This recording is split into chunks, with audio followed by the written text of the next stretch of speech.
Salam Faith Lovers yang ada di rumah masing-masing. Kembali lagi bersama kami bertiga. Gua Temi dan Bro Gua Yunus dan Bro Gua Paulus dalam Faith Fighters Podcast. Kembali lagi kita akan berbincang-bincang seputar Faith, Love, and Worship. Sekali lagi. Faith, Love, and Worship. Yes, itu dong, baru kompak dong. Nah, nih, sahabat Faith Lovers yang ada di rumah, kita akan berbincang kembali masih dalam tema yang sama, yaitu tentang kebangkitan Yesus, kebangkitan Yesus. Jadi karena ini masih minggu-minggu hari kenaikan kebangkitan Tuhan Yesus, masih panas-panasnya ya, masih hot-hotnya isu berita tentang kebangkitan Tuhan Yesus, dan kita akan tetap bahas tentang kebangkitan Tuhan Yesus, dan kita akan memperjelas penjelasan kita yang kemarin, minggu kemarin. Soalnya takut nih, gue takut kalau sahabat Faith Lovers yang ada di rumah merasa disesatkan oleh kita bertiga. Karena penjelasannya enggak terlalu mendetail kemarin ya. Nah, pikir nabi-nabi palsu lagi. Sadar Mesak Abednego tapi yang palsunya. Aduh, kacau. Nah, sahabat Faith Lovers yang ada di rumah, kita akan bahas tentang penumpangan tangan nih, yang kemarin Bro Paulus sempat bilang bahwa orang nggak bakalan mungkin berubah hanya bisa dengan cuman ditumpangin tangannya. Nah, ini bagus sih, tapi menurut jangan-jangan ada pertanyaan juga nih. Ada suatu pertanyaan yang kalau begitu kita nggak butuh dong ditumpangin tangan oleh pendeta-pendeta. Wah, itu salah dong pendeta-pendeta yang tumpangin tangan. Soalnya padahal di dalam Alkitab ya, ada tuh murid-murid, anak-anak Tuhan, tokoh-tokoh Alkitab yang ditumpangin tangan juga tuh. Nah, ini menurut Bro Paulus gimana nih? Iya, jadi begini Faith Lovers semuanya, gue mau menjelaskan seperti ini. Kemarin kalau kita berbicara mengenai bahwa memang kita nggak bisa diubah melalui penumpangan tangan, tapi ini kita berbicara bahwa penumpangan tangan kita ke gereja, kita ketemu kakak rohani, itu juga sesuatu sangat yang diperlukan. Karena apa? Itu bisa menjadi momentum. Saya dulu menjadi orang yang terhilang, tapi ketika saya juga ketemu orang-orang yang hebat, itu menjadi momentum saya untuk berubah. Tapi ingat, saat itu ketika saya ditumpangin tangan, ketika saya juga nangis merasa dosa saya begitu luar biasa, nggak seketika hari itu saya juga menjadi orang yang sempurna maksudnya. Asal jangan supermi. Iya. Kita nggak lalu jadi orang sempurna. Dalam perjalanan saya bisa mengiring Tuhan, pasti ada jatuh bangunnya. Nah, kalau saya menjadikan penumpangan tangan itu menjadi suatu hal yang mistis, berarti saya bisa katakan, wah, berarti kakak rohani saya atau pendeta yang numpangin saya berarti bukan pendeta yang mujarab. Saya bisa berkata seperti itu kan, Bro? Gitu ya? Iya, tapi hari itu saya enggak. Saya merasakan hadirat Tuhan, tapi perubahan itu saya alami dari hari ke hari, sehingga saya semakin hari diubahkan Tuhan terus. Dan saya percaya, sahabat-sahabat fellow semua, jadi bukan berarti kita nggak perlu datang ke gereja, bukan berarti kita nggak boleh datang kepada kakak-kakak rohani. Kita perlu, karena apa? Kita harus melihat yang namanya momentum. Ketika kairos Tuhan itu ada untuk mendekatkan kita mendapatkan kairos Tuhan. Kayaknya hari ini aku mempunyai komitmen. Nah, komitmen ini dulu gitu kan. Artinya apa? Orang kalau sudah ketemu Tuhan seperti Saulus ya, pada waktu dia di Damsyik, bukan saya gitu kan, itu 2000 tahun yang lalu gitu kan. Momentumnya adalah ketika dia mau membunuh, membinasakan orang-orang Kristen. Ada momentum Tuhan yang luar biasa. Hari itu dia melihat cahaya yang begitu besar, luar biasa, menyilaukan sehingga dia tidak bisa melihat selama 3 hari. Artinya apa? Itu menjadi momentum. Bahkan saat itu ketika ditumpangin tangan oleh Ananias, bisa melihat gitu kan. Dia bisa melihat dengan cara pandang yang baru. Tapi ingat, walaupun Saulus hari itu berubah nama menjadi Paulus, tapi karakternya berubah nggak? Ya, dia perlu waktu 3 tahun bisa diterima oleh rasul-rasul sehingga dia menjadi seorang pengajar. Berarti ada proses yang panjang ya? Betul. Makanya kan kemarin kita bicara tentang keselamatan itu bukan ketika sudah terima Yesus langsung selamat. Amen. Itu proses dari hari ke hari. Kita nggak langsung hari ini kita terima Yesus, kita ditumpangin tangan hari ini sama hamba Tuhan, terus kita nangis sampai meleleh air mata nyatu sama ingus. Wah, jadi bukan saat itu aja. Hidup itu kan proses ya. Ya. Proses perubahan karakter itu proses. nggak langsung ini lah, langsung hari itu juga kamu langsung jadi malaikat. Ya makanya ada orang yang bilang ini ya, wah itu orang dia waktu di jamaah Tuhan di gereja dia nangis sama menyembah, dia nangis pasti dia udah berubah, padahal belum itu ya, belum proses. Ya. Air mata itu nggak bisa menjamin seseorang bisa berubah dengan sekejap ya, padahal keluar dari gereja setelah dia nangis, keluar dari gereja bisa saja dia berubah lagi. Nah kembali lagi ke tabiat-tabiat yang lama. Orang bilang air mata buaya. Air mata. Lelaki buaya darat. Nah, kalau begitu begini, Bro Yunus, Bro Paulus. Sebenarnya apa sih gunanya dari penumpangan tangan itu loh? Itu menjadi momentum bagi kita. Momentum Artinya ya? apa? Saat itu menjadi saat bagi kita untuk benar-benar komit sama Tuhan. Komit sama Tuhan. Iya, untuk komit sama Tuhan. Dan perjuangannya nggak hanya sampai di situ. Setelah kita keluar gitu, atau kita keluar dari gedung gereja, atau keluar dari peribadatan kita harus gitu berjuang. Artinya apa? Ada banyak step-step kita untuk diuji menjadi anak-anak Tuhan atau hamba-hamba Tuhan yang layak. Kita kan ditumpang tangan, kita menjadi orang yang dewasa, menjadi orang yang sempurna, supaya kita juga bisa memberkati banyak orang. Kita membawa banyak orang untuk menjadi muridnya Kristus. Artinya apa? Kita menjadi alatnya Tuhan. Oke. Amin. Nah ini gue udah baca di Alkitab, kalau dalam bilangan itu ada satu kisah, bilangan 27 ayat 15 sampai 23. Di situ ada kisah penumpangan tangan nih, Bro Yunus, Bro Paulus. Nah waktu itu ketika Yosua mau diangkat oleh Musa untuk melanjutkan Tugas. tongkat estafet memimpin bangsa Israel untuk masuk di tanah perjanjian. Nah ini artinya apa nih? Ketika itu Musa menumpangkan tangannya di atas Yosua, dan hal itu apakah berarti itu suatu tanda pertobatan Yosua atau bukan? Kalau menurut saya sih itu bukan tanda pertobatan. Bukan ya? Bukan. Penumpangan tangan yang dilakukan oleh Musa itu adalah semacam pengutusan buat Yosua dan meneguhkan Yosua, peneguhan bagi Yosua supaya Yosua ini mengambil tampuk pimpinan pengganti Musa. Gitu. Jadi itu diteguhkan kembali oleh Musa lewat penumpangan tangan. Oh gitu ya? Ya supaya Yosua merasa bahwa ada transfer spirit lah ya, transfer spirit kepemimpinan dari Musa ke Yosua. Lewat penumpangan tangan. Otoritasnya itu diberikan. Otoritas diberikan. Tetapi untuk masalah perubahan karakter, itu lain lagi ceritanya. Nah, ketika Yosua ditumpangin tangan, ketika dia berjalan, disitulah dia menghadapi dunia sesungguhnya. Harus mengalami ujian. Saya mau teruskan lagi. Kalau kita menjadi alat Tuhan yang efektif, alat Tuhan yang benar-benar berguna bagi Tuhan, artinya kita harus mengalami berbagai banyak macam ujian.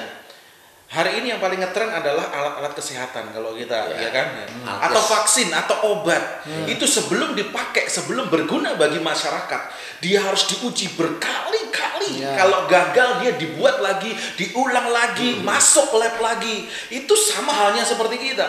Kalau kita keluar belum bisa menurut pemandangan Tuhan, belum sesuai dengan apa yang Tuhan mau, ya kembali lagi ke dapur lagi, digodok lagi sama Tuhan, dipanaskan lagi, dibentuk ulang. Artinya itu sesuatu yang bisa layak bagi Tuhan harus mengalami proses ujian supaya kita benar-benar layak.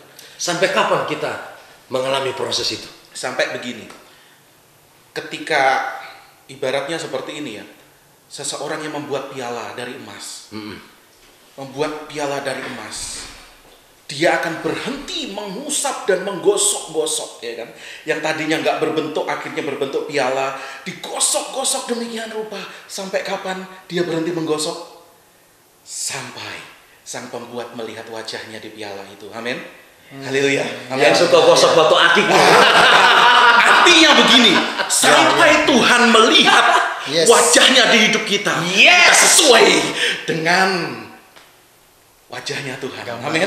Sampai di situ kita digosok-gosok. Jadi hari ini sahabat Faith Lovers, yang kau sepertinya merasa Tuhan kok enggak selesai engkau menggosok aku, engkau enggak selesai Tuhan, sepertinya engkau menguji aku, ingat. Suatu ketika engkau akan bangga karena apa? Tuhan bisa melihat wajahnya di hidupmu. Artinya apa? Kita bisa serupa dengan Tuhan sampai di situ. Amin. Yes. Ya. Gue tangkap juga nih, gue tangkap sesuatu yang dahsyat hari ini. Selain daripada itu, gue tangkap sesuatu begini. Gue bersyukur banget ya, karena ada orang yang Tuhan seperti tadi ya. Kok gue diproses terus, kok gue dialami ujian terus aja. Tuhan kenapa sih ujian ini belum selesai udah ujian ini. Dari penjelasan Bro Paulus ini gue tangkap sesuatunya begini. Gue bersyukur banget gue di bawah Tuhan itu untuk hadapi ujian. Amin. Artinya begini, Tuhan itu ketika kita gagal, Tuhan gak langsung buang kita. Tetapi Tuhan bawa kita ke dapurnya, dia uji kita, dia murnikan kita, dia perbaiki kita. Lu tuh luar biasa. Amin.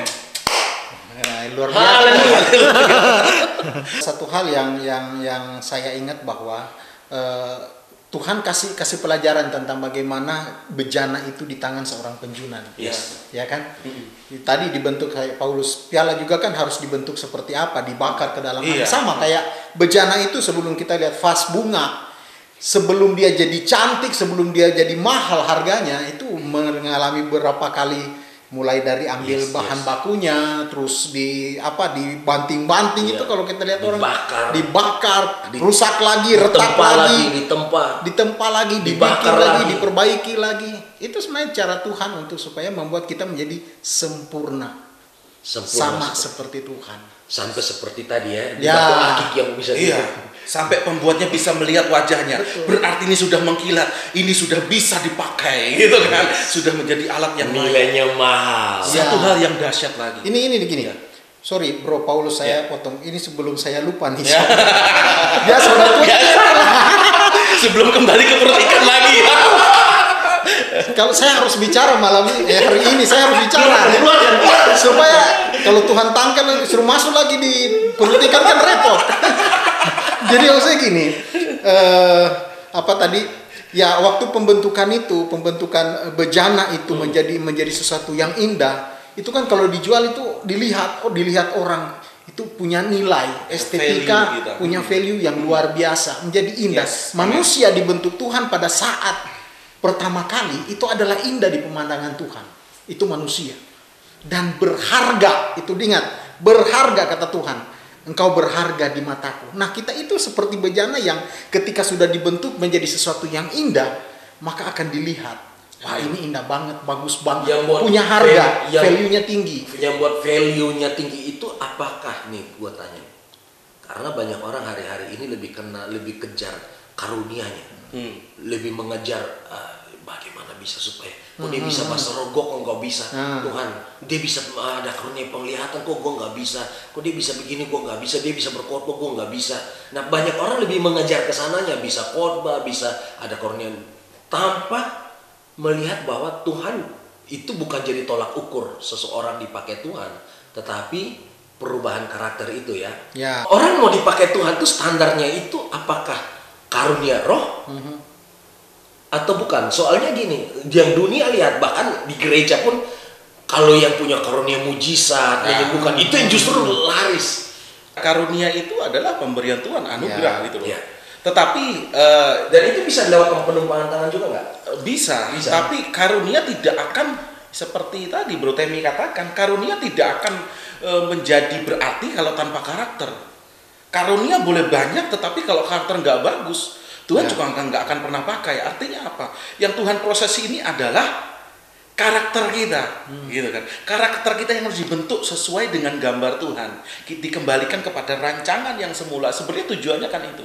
Lah kalau karunia, saya percaya, gitu kan? Saya percaya kalau karunia Tuhan bisa kasih sebanyak-banyaknya dan Tuhan mungkin bisa, bisa melimpah. Tapi buat apa kalau tanpa karakter yang bagus? Setuju. Itu menjadi sia-sia. Itu sia-sia ya. Sia-sia. Makanya Tuhan gembleng kita itu untuk supaya karakter kita. Kalau tadi mungkin menjadi bejana, Tuhan kok aku lelah, kok aku capek, kita sepertinya menyerah. Tunggu dulu, faith lovers. Saya mau katakan, Tuhan nggak pernah menyerah untuk membentuk engkau. Kenapa kita menyerah gitu kan? Tuhan nggak pernah menyerah untuk membentuk kita. Coba bayangkan kalau Tuhan menyerah untuk membentuk kita. Ya udahlah, ini nggak bisa dibuat gitu kan? Kita sudah dibuang gitu kan? Betul. Mau mati kan, mau hidupnya suka-suka aja deh gitu. Kadang orang menyerah di sini artinya ya sudahlah, saya minta karunia aja supaya hari ini. Nggak bisa, saudara. Engkau menjadi alat Tuhan yang malah nggak berdampak. Karena apa? engkau bisa jago segala macam, dilihat orang itu luar biasa. Tapi kalau karakter kita dinilai orang juga nggak bagus, kita malah menjadi batu sandungan. Yes. Kepada kamu dikaruniakan bukan hanya untuk percaya, Iya. tetapi untuk menderita. Waduh. Jadi kita ikut Tuhan bukan berarti kita udah enak-enak. No, ketika bicara mulai Jadi ikut bicara Tuhan soal bukan karakter, hanya supaya Tuhan berkati aku, hidup Iya. diberkati gitu aja. kita bangga dengan karunia-karunia itu. Wah, dengan saya bisa bahasa roh, dengan saya bisa berdoa buat orang sakit sembuh. Apakah itu yang Tuhan menjadi tujuan Tuhan? Enggak, bukan itu. Itu hanya bagian dari memperlengkapi umat Tuhan dalam pelayanannya. Dalam pelayanan ya. Dalam pelayanannya. Itu jamin nggak orang yang punya karunia dijamin nggak masuk surga? Saya nggak menjamin. Karena Matius 7 ayat 21 bilang, bukan setiap orang yang berseru Tuhan, Tuhan akan masuk ke dalam kerajaan surga. Ayat selanjutnya bilang ini, pada hari-hari terakhir, banyak orang yang berseru, Tuhan, bukankah kami bernubuat demi karunia. namamu? Karunia. Nubuat ya. Oh iya. Nubuat ya. Yang kedua, bukankah kami mengusir setan demi namamu? Bukankah kami mengadakan mujizat demi namamu? Tapi apa kata Tuhan? Enyah daripadaku kamu sekalian pembuat kejahatan. Jadi bukan Aku tidak kenal kamu. Iya, aku tidak kenal kamu. Jadi Pet bukan lovers itu. dengar nih, apa kata Bro Yunus nih, sebelum dia kembali ke perut ikan. Aku tidak kenal kamu, kata Tuhan. Sekalipun engkau punya banyak karunia nubuatan, melakukan mujizat, mengusir setan demi nama Tuhan, bisa adakan pelepasan, tetapi kalau engkau tidak bertobat, engkau tidak mengalami perubahan karakter. Ya, aku tidak kenal kamu, Tuhan kata bilang. Tuhan. Tapi Tuhan kenal siapa yang dibentuknya. Iya. Karena apa? Begitu dibentuk seperti tadi piala digosok-gosok, dia bisa melihat wajahnya di sana. Tuhan bisa melihat wajahnya di hidup kita. Disitulah Tuhan mengenal kita. Amin. Jadi bukan karunia kita. Semua bicara karakter. Semua bicara karakter. Tuhan semua bicara karakter. Tuhan bilang Karakter apa? ilahi, Iman ya. tanpa perbuatan. Bicara perbuatan berarti bicara karakter. Sesuatu yang kita lakukan. Oke, Itu. sekarang gini, kalau memang standarnya adalah karakter, banyak orang yang nggak kenal Tuhan, mereka juga baik-baik. Karakternya bagus. Karakternya bagus. Nah itu Betul. gimana? Mereka Betul. diselamatkan nggak kira-kira?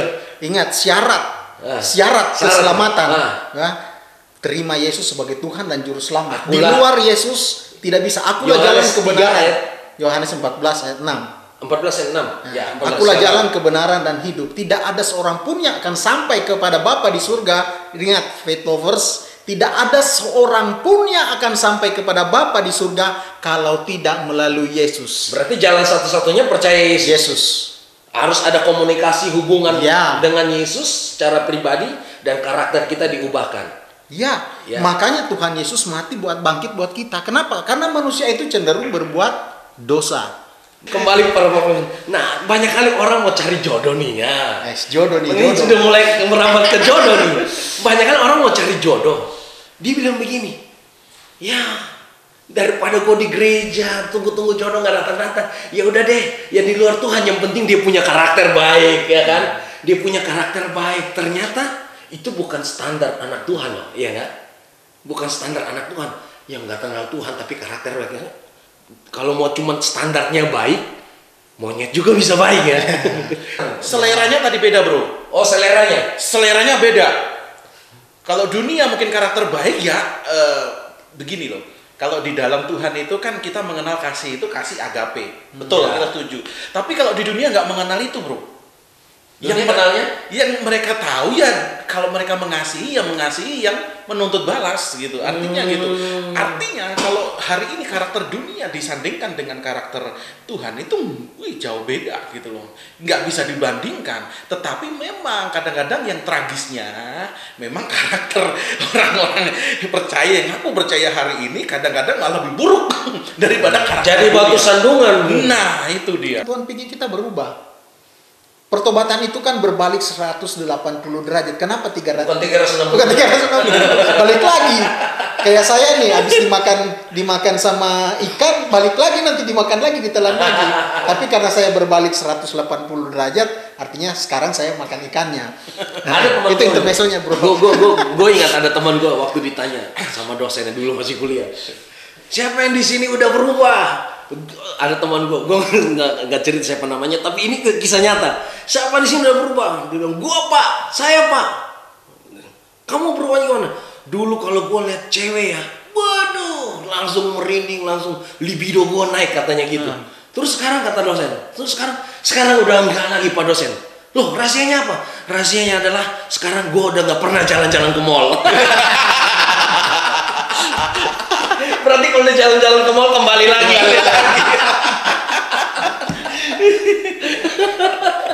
Jadi kembali lagi tadi ya, karakter, bicara tentang karakter itu, perubahan itu penting banget. Karena banyak banget ya, kita jujur aja, kita nggak munafik bahwa begitu banyak orang yang sudah hidup dalam pelayanan tetapi lihat karakternya. Seorang suami yang sudah banyak melayani Tuhan, dia khotbah, dia main musik, dia WL atau apapun pelayanan. Jabatan pendeta pun Jabatan pendeta ada. Tapi apa yang dilakukan? Dia masih suka tampar istri. Ya. Masih suka pukul istri. Gue nggak pernah. Omongannya, oh ya, gue kan bilang lo. Saya juga nggak pernah. Tapi ya itu, dia nyaman dengan itu. Padahal dia dengar firman Tuhan, tahu firman Tuhan, sekolah teologi ya. Tapi itu kembali kita kemarin kan kita ngomong apa? Hanya Tuhan yang bisa mengubah hati kita. Tapi kita pun harus membuka hati untuk mau dirubah. Ya. Itu. Untuk mau dirubah. Kalau kita sendiri mau keras, tetap keras saja, nggak mau berubah ya percuma juga. Oke. I see. Dan berarti begini ya, faith lovers, perubahan itu kembali lagi bukan dengan penumpangan tangan. Ya. Tetapi penumpangan itu adalah momentum. Menjadi momentum. Di mana kita mendapatkan kairosnya Tuhan. Ya. Yang kedua, penumpangan tangan itu bicara tentang peneguhan. Peneguhan janji Tuhan, peneguhan otoritas. Dan juga lewat mungkin pengutusan.